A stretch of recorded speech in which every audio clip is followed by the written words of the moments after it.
Փառք մեր Տեր Հիսուս Քրիստոսին, շնորհակալ ենք մեր Աստծուց ամեն բաների համար,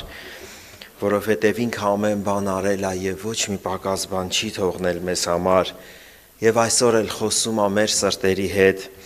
խոսում է մեր բժշկության համար, մեր ապաշխարության համար, մեր փրկության համար, ինչպես ենք մենք նայում ավետարանին, եղբայրները, որ խոսում էին ավետարանի, որ մեկ ավետարան կա Հիսուս Քրիստոսի բերանից դուրս եկած խոսքը, ճշմարտությունը, որով պետք է աշխարհը դատվի, ինչպես ենք մենք նայում այդ ավետարանին, օրինակ անհավատ մարդիկ գիտեք ինչպես են նայում, անհավատ մարդկանց համար կարդամ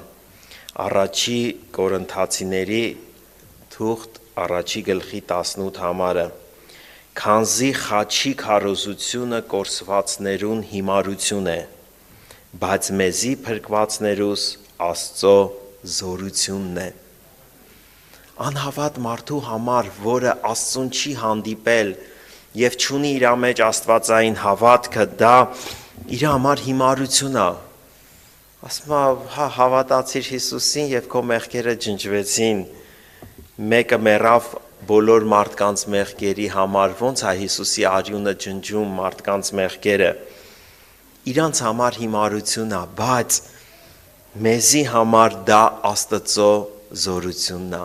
ավետարանը, որով պետք է դատվի ամբողջ աշխարհը, հիշում եք անցյալ անգամ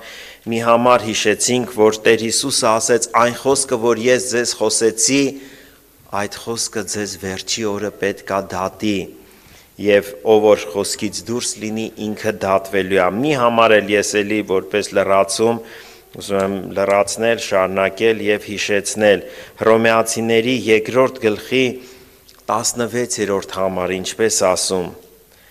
Այն օրը, երբ Աստված մարդոց ծածուկ բաները դատե Հիսուս Քրիստոսի ձեռքով իմ քարոզած ավետարանիս համեմատ։ Իհարկե հասկանում ենք, որ այդ ավետարանը Պողոս առաքյալը իրա որ ասում, այսինքն Հիսուս Քրիստոսից առած Գաղատացիների մեջ ասում է այն ավետարանը, որ հայտնությունով ես Տիրոջից առա, այսինքն Քրիստոսի ավետարանը, այդ ավետարանի համեմատ է լինելու է դատաստանը։ Հիմա ժողովուրդ ջան, փոքր բան է Հիսուս Քրիստոսի խոսքը, փոքր բան է այս ավետարանը, որ անհավատ մարդու համար դա հիմարություն է, դա դատելու է իրան, այդ մարդուն դատելու է Աստծո խոսքը, ավետարանը, ինչպես ասում է, այդպես է լինելու, ոչ մեկ չի կարողանալու այդ դատաստանից խուսափել, ոչ մեկ չի կարողանալու Աստծո խոսքը ծռել, խնդրել, որ Աստված փոխի իր խոսքը, չի փոխվելու իր խոսքը, ոնց Աստված ասել այդպես դատվելու է մարդը, իրա խոսքը հավիտյան հաստատ է, անփոփոխ է, երկինքն ու երկիրը կանցնեն, բայց Աստծո խոսքից մի նշան չի անցնելու, դրա համար մեզ համար շատ թանկ է ավետարանը, մեզ համար ամեն մի խոսքը շատ թանկ է, ամեն մի խոսքը ունի իր նշանակությունը, իր զորությունը եւ կարեւորությունը, Աստված, կատարյալ Աստված է եւ ոչ մի ավելնորդ բան չկա գրված ավետարանում, չկա մի բան, որ ասենք, սա ինչի Աստված գրե, թող չգրեր, Աստված կատարյալ Աստված է, ամեն մի կետը, ամեն մի բառը իր նշանակությունն ունի եւ եթե հիշում եք, ես ուղղակի ուզում եմ մի փոքր շարունակել, որպեսզի թեման ամփոփվի, կիսատ չմնա, անցյալ անգամ, որ զրուցվեց մի խոսքի վերաբերյալ ուղղակի, ավետարանի խոսքի վերաբերյալ, Տեր Հիսուսը ասեց, եթե դուք ներեք մարդոնց իրենց հանցանքները, ձեր երկնավոր Հայրն էլ ձեզ կների, եթե դուք չներեք մարդկանց իրենց հանցանքները,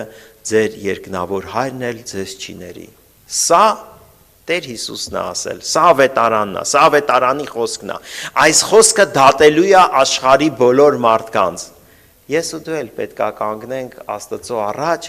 եւ եթե այս խոսքի մեջ մենք բռնվելու լինենք, մենք մեղադրվելու ենք։ Եվ Աստծո նպատակը որն է, որ այսօր մենք ապաշխարենք։ Այսինքն ինչ որ ավետարանի համեմատ չի, ես նա եմ, իմ կյանքում այս հարցը ավետարանի համեմատ չի, սա պետք է լուծվի իմ մեջ, իմ ապաշխարությունը դա է, ես զղջամ, խոստովանեմ, աղոթեմ այդ ուղղությամբ, քայլ անեմ այդ ուղղությամբ, ես հասկանամ, որ այս հարցը պետք է լուծվի իմ կյանքում, ինչպես է Աստված մեզ ներում, ինչպես է ներումը Աստծո կողմից եւ ինչպես է Աստծո խոսքը, ես տենց բանավոր ասեցի անցյալ անգամ, բայց ուզում եմ կարդամ, որ ավելի մեզ համար տպավորիչ եւ հաստատուն լինի, որ Աստծո խոսքը ինչպես է ասում։ Թուղթ Եփեսացիների 4-րդ գլխի 32 համարն են կարդում. «Եվ իրարու հետ քաղցր եղեք, գթած, ներելով իրարու, ինչպես Աստված Քրիստոսով ներեց ձեզի»։ Ինչպես մենք պետք է ներենք, Աստված ինչպես է պատվիրում ներել, ներելով իրարու, ինչպես Աստված Քրիստոսով ներեց ձեզի։ Նույն միտքը, նույն համարը գրված է Կողոսացիների թղթի 3-րդ գլխի 13 համարը, այսպես ասում. «Իրարու համբերելով եւ իրարու ներելով, եթե մեկը մեկուն դեմ տրտունջը ունենա, ինչպես Քրիստոս ձեզի ներեց, նույնպես ալ դուք»։ Ինչպես Քրիստոս ձեզի ներեց, նույնպես ալ դուք։ Սովորենք, ժողովուրդ ջան, սովորենք Աստծո խոսքից, սովորենք ավետարանից, ինչպես պետք է լինի դա իմ կյանքում, որ այդ օրը, երբ որ գա, ամենքս կանգնելու ենք Աստծո առաջ, պատկերացնում եք, կանգնում ես Աստծո առաջ եւ չլուծված հարցեր ունես, կանգնում ես Աստծո առաջ եւ Աստծո խոսքը գալիս է եւ քեզ հանդիմանում ասում է, այս բանը, ինչ սարսափելի է, այսօր շատ լավ է, որ վերջի օրը չի, լավ չի, որ վերջի օրը չի, պատկերացնում եք, այսօր լիներ վերջի օրը եւ ես դեռ պատրաստ չեմ, բայց Աստված տա, որ մենք բոլորս այդ վերջի օրվանը պատրաստ լինենք։ Ես որոշ նաև օրինակներ եմ ուզում ասել, որտեվ այդ օրինակները մեզ ավելի տպավորիչ են։ Մենք չենք ճանաչում ում մասին է խոսքը գնում, դա ես կարամ լինեմ եւ հետաքրքիր է, որ նմանատիպ օրինակներ մեկի կյանքում լինում է, բայց շատ-շատերի կյանքում ասում է, այո, ես այդ վիճակ ունեմ։ Մի հոգի ասում է, ես չեմ ուզում այս անձնավորությունը մեր հետ գա, ասում եմ, ինչի, պարզ ասեց, ասում է, 2 տարի առաջ իմ եղբայրս մահացել էր, ինքը ինձ չցավակցեց։ Ասում եմ, 2 տարի պահել է մարդը սրտի մեջ, որ այդ անձնավորությունը իրան չի ցավակցել։ Ասում եմ, բա երկնքի արքայությունը, աստվածային կյանքը, Աստծո հետ ապրելը, դա դրա մեջ մտնում է։ Դա դրա մեջ մտնում է, չի մտնում, չէ։ Դա մարդկային կյանքն է, չէ։ Իմ հարազատս մահացել է, ինձ չի ցավակցել։ Տենց մի դեպք եղավ էս վերջերս, որ այդ անձնավորության հետ շատ մտերիմ էի, տենց պարզ, տենց ուղակի իր մաման տենց ապաշխարեց, խոստովանեց, զղջաց, Հիսուս Քրիստոսին ընդունել է, տենց նայում ենք պատրաստ է գնալու տարիքը, հիվանդությունը, նենց անկողնու մեջ պատրաստ, դե մոտիկ ընկերս ասում եմ, մաման չի գնում, մի բան կա, մի հատ արգելք կա, չի գնում մաման, կանգնած իրանց բակում խոսում ենք, դե մտերիմ եմ, թույլ եմ տալիս ինձ այդ, ուրիշ ինչ թույլ չես կարող այդ հարցը տալ, ասում եմ, մաման չի գնում, մի հարց կա, ասում է լսի հարևանի հետ հաշտ չի, ասում եմ, բա ուր ենք ասում պատրաստ չի գնում, բա ասում է 15 տարի առաջ, ասում է, երբ որ պապան մահացավ, բոլորը եկան ցավակցեցին, այդ հարևանի կինը չեկավ իրանց ցավակցելու ու 15 տարի ինքը տենց բան է, ասում եմ, Տերը ինչքան բարի է, ինչ լավն է մեր Աստված, էլի, մամային չի տանում, ոնց տանի, կանգնելու է հիմա Աստծո առաջ եւ այդ Աստծո խոսքը գալու է հայտնվի, եթե դուք մարդկանց չներեք ձեր հանձանքները, ձեր երկնավոր հայրն էլ ձեզ չի ներելու։ Նույն օրը գնում է հարևանին, ասում է արի մամային տես, մի հատ այդ հարցը ձեր մեջ լուծվի, նույն օրը այդ հարցը լուծվում է, հաջորդ օրը Տերը վերցնում է իր մամային, որտեվ այդ մի հարցն էր, այդ մի հարցը։ Հիմա մեր աչքին կարող է դա փոքր բան երևա։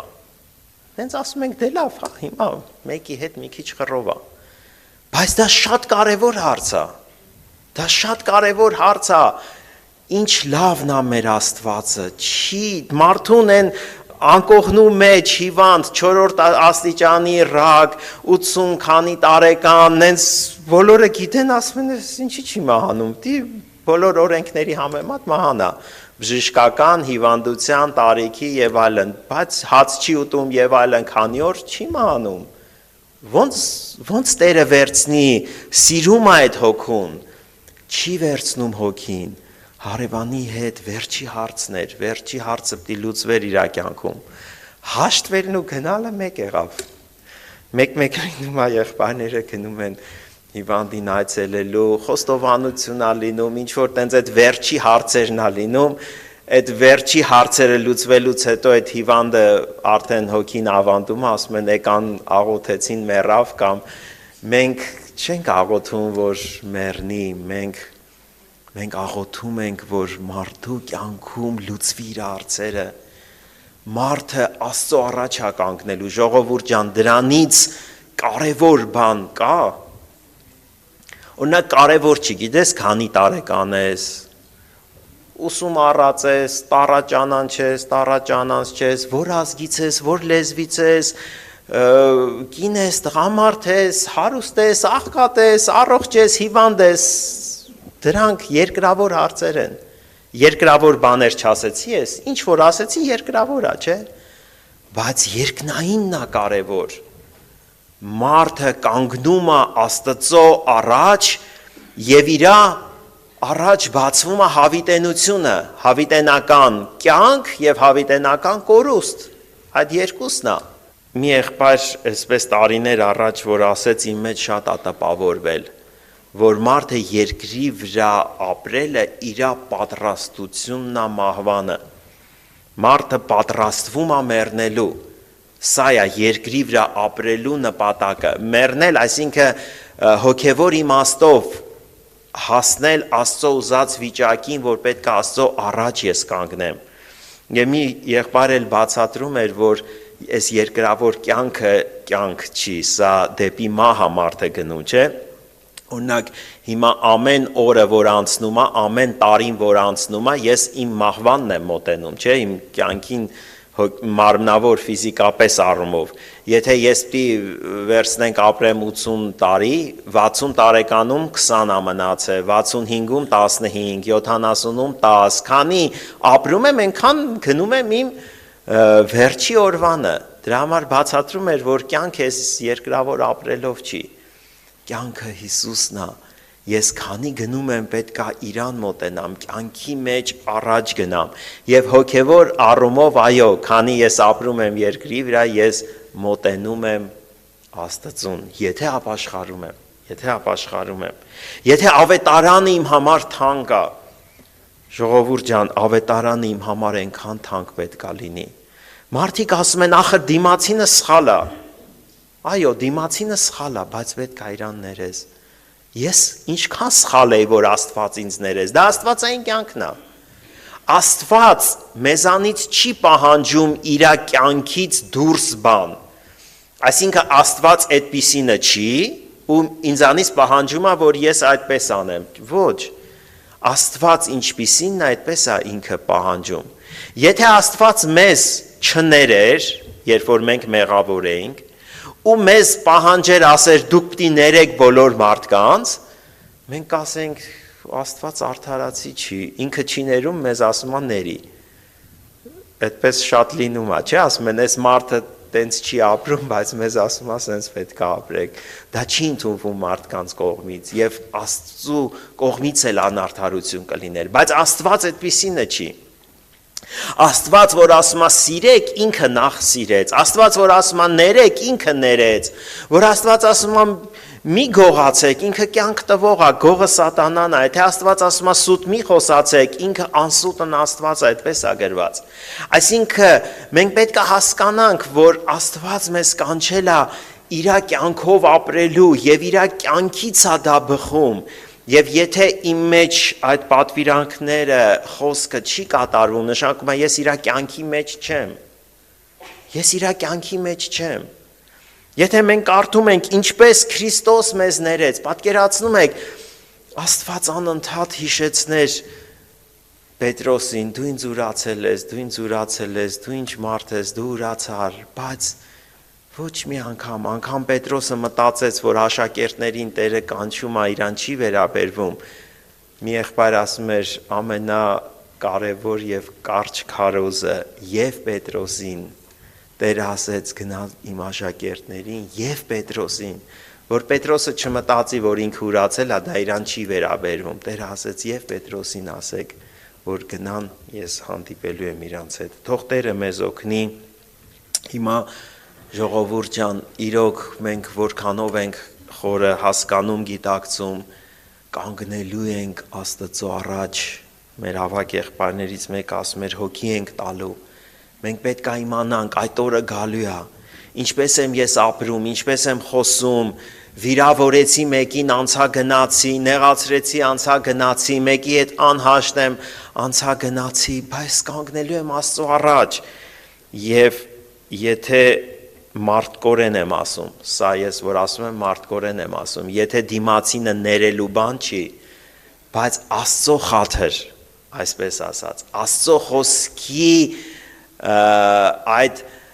թանկ լինելու պատճառով ես մարդկորեն ասեմ, ախր ես դիմացինը սենց լրիվ ինձ թշնամի է, բայց Աստծուն սիրելով, Աստծո խոսքին, դա աստվածային կյանքն է, եւ երբ որ դու այդ որոշումը կայացնում ես, այդ ժամանակ Աստծո օգնությունը, Աստծո զորությունը, Աստծո ողորմությունը լինում է, երբ որ ես այդ որոշումը կայացնում եմ, մեր կողմը որոշում կայացնելը զորացնող Աստված է, թող Աստված մեզ օգնի, իրոք, որ մենք բոլորս պատրաստ լինենք Տիրոջը դիմավորելու, որ կարողանանք ինչպես հարսը եւ հոգին կսե եկուր Տեր, եթե ես Սուրբ Հոգով լեցված եմ եւ հարս եկեղեցու կարգավիճակ իմ մեջ ունեմ, արգելք չկա իմ մեջ, ես հենց հիմա կասեմ եկուր Տեր, հենց հիմա կասեմ, որտեվ հարսը եւ հոգին դա է ասում, եկուր Տեր, բայց եթե պատրաստ չեմ, ես ասում եմ Տեր, պատրաստիր ինձ, որ այդ օրվանը ես պատրաստ լինեմ, տա Աստված, որ բոլոր ներկա գտնվողներս, բոլորս, ովքեր լսում ենք, անխտիր պատրաստ լինենք այդ օրը, երկրավոր բաների մասին, երբ որ մենք մտածում ենք, երկնքից հեռանում ենք, դրա համար Աստծո խոսքը մեզ ասում է, եթե մեկը Քրիստոսի հետ հարություն առավ, թող վերի բաները մտածի, մենք չփոխենք վերի բաները երկրավորների հետ, շատ լինում Աստված թույլ է տալիս, ամենքիս կյանքում ստեղ կա մեկը դահլիճում գտնվող, որ որևէ մի անգամ իրան նեղացնող, սխալ վերաբերմունք կամ վշտացնող չի եղել, բոլորիս հետ եղել է, և Աստված, որ այդ բանը լինում է, մի հատ սենց քեզ ստուգի, ասա հիմա այսպես ստուգվեմ, կարողանում եմ սրտանց ներել, կարողանում եմ նենց այդ մարդուն իրոք նենց ներել, որ ես չհիշեմ և դա իմ սրտի մեջ նստվածք չլինի, այդ անձնավորությունը սխալ վարվեց իմ նկատմամբ, բայց ես ինչ կանեմ սխալ վերաբերվել Աստծո նկատմամբ և վերջի համարը ես հիշեցնեմ, չեմ ուզում երկարացնեմ, որտև սա այդ թեմայի ամփոփումն էր, բայց այս համարը ես նորից եմ ուզում հիշեցնել, որ սա խոսքն է, սա ավետարանի խոսքն է, սա Աստված ասել և սա ամփոփող է, այն ծառան, որին Տերը շատ շնորհում է, 1000-ը ներում է, ինքը 100-ը չի ներում, մյուսին, որը իրան էր պարտ, վերջում Տերը ինչ է ասում իրան, Մատթեոս ավետարանի 18-րդ գլխի 34-35 համարները, անոր Տերը բարկանալով դահիճներուն մատնեց զանիկա, մինչև որ բոլոր պարտքը վճարե, ուշադիր լինենք, այնպես իմ երկնավոր հայրս պիտի ինե ձեզի, եթե ձեր սրտերեն չներեք ամեն մեկդ իր եղբոր հանցանքը։ Աստված չանի մեզանից մեկը այտենց չներած, չլուծված կանգնի Աստծո առաջ, այս խոսքը գալու է եւ այդ իրան հանդիմանի եւ դատի։ Թող Աստված մեզ օգնի այսօր ապաշխարության օրը, այսօր մենք վայելում ենք Աստծո սերը եւ Աստծո շնորհքը եւ դա ոչ թե զգացմունքային առումով եմ ասում, որ մենք վայելում ենք, այլ Աստծո շնորհքը հիմա գործում է մեր կյանքում, այսինքն ինձ կա հնարավորություն այդ շնորհքից օգտվելու։ Որն է այդ շնորհքը։ Հիսուս ինչ որ արեց, նույնը կատարվի իմ կյանքում։ Հիսուսը խաչի վրա իրան խաչողներին ասեց հայր ներիր, չեն հասկանում ինչ են անում։ Ուզում եմ այդ շնորհքից օգտվել։ Հիսուս Քրիստոսի շնորհքի տակ ուզում եմ լինել, ուզում եմ իր արածից օգտվել։ Դե եկեք մենք էլ ով ունենք ստեղ ամեն մեկս ում չենք ներել, ում մտածում ենք 5 տարի առաջ, 10 տարի առաջ, այս դեպքը եղավ, այս բանը եղավ, ով ում չի ներել։ Եկեք այս հարցը լուծվի մեր մեջ, եկեք ապաշխարենք, եկեք մենք ավետարանին գանք ավետարանի ճշմարտությանը, շտկվենք, ուղղվենք ավետարանի համեմատ եւ պատրաստվենք մեր Տիրոջը դիմավորելու։ Եկեք կանգնենք աղոթքի։